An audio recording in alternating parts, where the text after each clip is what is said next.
कुन हो त्यो एउटा एक्सर्साइज जसलाई गर्दा हाम्रो बडी पोस्चर त मिलोस् नै र मेन्टल स्ट्रेस पनि रिलिफ होस्।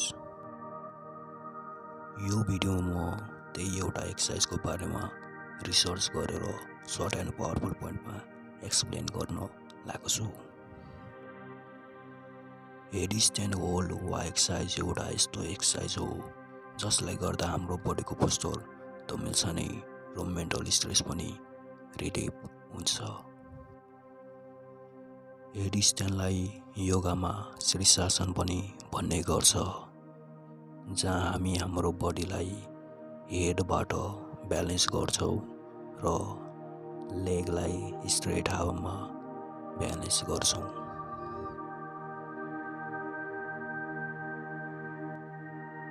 हेडस्ट्यान्ड योगाको इम्पोर्टेन्ट पोज हो, जहाँ भन्ने गर्छ कि यो गर्दा धेरै फिजिकल र मेन्टल बेनिफिट हुने गर्छ।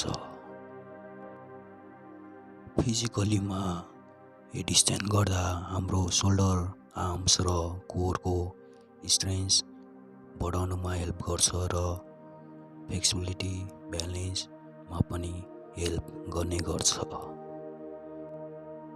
मेन्टलीमा चाहिँ हेडस्ट्यान्ड गर्दा हाम्रो माइन्ड काम र स्ट्रेस रिड्युस गर्नमा हेल्प गर्ने गर्छ। हेडस्ट्यान्ड गर्नलाई हाम्रो स्ट्रेन्थ, फ्लेक्सिबिलिटी र ब्यालेन्स हुनुपर्छ र बिस्तारै स्टेप बाई स्टेप प्रोपर गाइडबाट सेफ सिचुएसनमा गर्न सक्छौँ। हेडस्ट्यान्ड किन गर्ने? हेडस्ट्यान्ड गर्नको धेरै कारणहरू छ। सुरुमा हामीलाई सर्कुलेसनमा हेल्प गर्छ। हेडस्ट्यान्डले हेड, फेस र नेकमा ब्लड फ्लो इन्क्रिज गराउँछ, जसले गर्दा हाम्रो ओभरअल हेल्थलाई इम्प्रुभ गर्नलाई हेल्प गर्छ। सेकेन्डमा मेन्टल फोकस इन्क्रिज गराउनमा हेल्प गर्छ। हेडस्ट्यान्ड होल्ड वा एक्सर्साइज गरेर हाम्रो फोकस र कन्सन्ट्रेसन इम्प्रुभ गर्नमा हेल्प गर्छ। थर्डमा हाम्रो अप्पर बडी र कोरको स्ट्रेन्थ बढाउनमा हेल्प गर्छ। हेडस्ट्यान्ड गर्नलाई हाम्रो बडीको कोर र अप्पर बडी मसल इङ्गेज हुनुपर्छ, जसले गर्दा यो एउटा ग्रेट एक्सर्साइज हो स्ट्रेन्थ बिल्ड गर्नमा।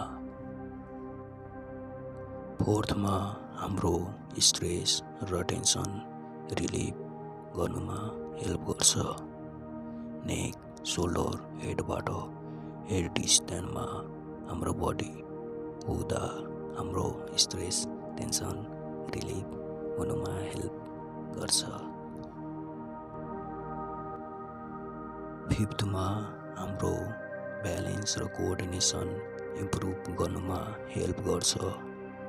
हेडस्ट्यान्ड होल्ड वा एक्सर्साइज इम्प्रुभ गर्ने प्रोसेसमा हाम्रो ब्यालेन्स र कोअर्डिनेसन इम्प्रुभ हुने गर्छ। हेडस्ट्यान्ड गर्दा इम्पोर्टेन्ट कुरा हामीले प्रोपर गाइडमा गर्नुपर्छ र मेडिकल कन्डिसन वा घाइते अवस्थामा छौँ भने हामीले हेडस्ट्यान्ड अभोइड गर्नुपर्छ। हेडस्ट्यान्डको एडभान्टेजहरू: फर्स्टमा पिट्युटरी ग्ल्यान्ड, जसलाई मेमोरी ग्ल्यान्ड पनि भन्ने गर्छ, त्यो इन्क्रिज गर्नमा हेल्प गर्छ। सेकेन्डमा हाम्रो इम्युनिटी सिस्टम इन्क्रिज गर्नुमा हेल्प गर्छ। हेडस्ट्यान्डको प्र्याक्टिस गरेर हाम्रो इम्युनिटी सिस्टम इन्क्रिज हुने गर्छ, जसले गर्दा हाम्रो रोगबाट बच्ने क्षमता पनि बढ्ने गर्छ।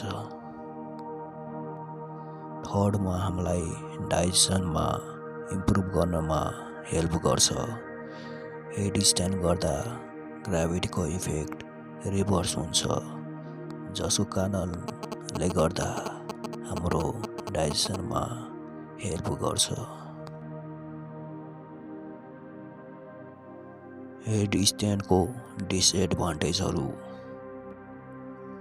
सुरुमा घाइते हुने चान्सहरू धेरै हुन्छ बिना गाइडको गऱ्यो भने, जोसमा होस गयो भने। सेकेन्डमा मेडिकल कन्डिसन वा घाइते कन्डिसनमा छ भने हेडस्ट्यान्ड एभोइड गर्नुपर्छ। त्यति बेला पनि एभोइड नगरिकन हेडस्ट्यान्ड गर्दा झन् सिचुएसन ब्याड हुने गर्छ। So take rest. थर्डमा प्रेग्नेन्सीको लास्ट स्टेज छ भने हेडस्ट्यान्ड फुल्ली अभोइड गर्नुपर्छ। फोर्थमा हेडस्ट्यान्ड गर्दा हामीलाई रेङ्गटा वा घुम्ती जस्तो फिल हुने गर्छ। हेडस्ट्यान्ड गर्दा हाम्रो ब्लड फ्लो हेडमा जानेको कारणले यस्तो हुने गर्छ र यो बिगिनरहरूमा धेरै हुने गर्छ। हेडस्ट्यान्डमा हुँदा हाम्रो नर्भस सिस्टम ओभरजोस वा इन्क्रिज हुने गर्छ, जसले गर्दा हामीलाई फिलिङ अफ वरी वा डर जस्तो हुने गर्छ। फिफ्थमा हामीलाई हेडस्ट्यान्ड गर्दा बढी जोस आउने गर्छ। हेडस्ट्यान्ड कसरी गर्ने? हेडस्ट्यान्ड गर्नलाई हामी पुसअप पोजिसनबाट हेड पोजिसनमा जान्छौँ र बिस्तारै हातबाट ब्यालेन्स गरेर लेगलाई माथि हावामा स्ट्रेट गराउँछौँ हातको ब्यालेन्सबाट। पछि हेडस्ट्यान्ड सजिलो भयो भने हातको ब्यालेन्स मिलाउँदै, अप्पर बडीको ब्यालेन्स मिलाउँदै, लेगबाट ब्यालेन्स मिलाउँदै हामीले डिफ्रेन्ट भेरिएसन अफ हेडस्ट्यान्ड गर्न सक्छौँ।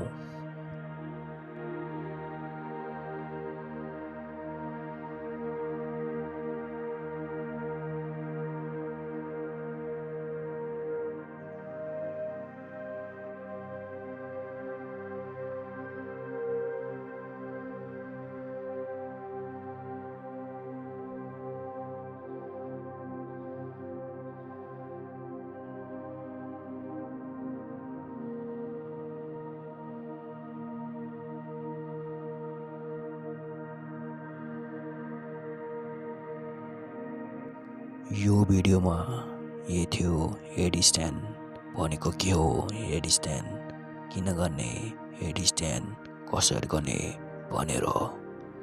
पछि फेरि भेटौँला। कुनै क्वेसन वा डाउट भएमा कमेन्ट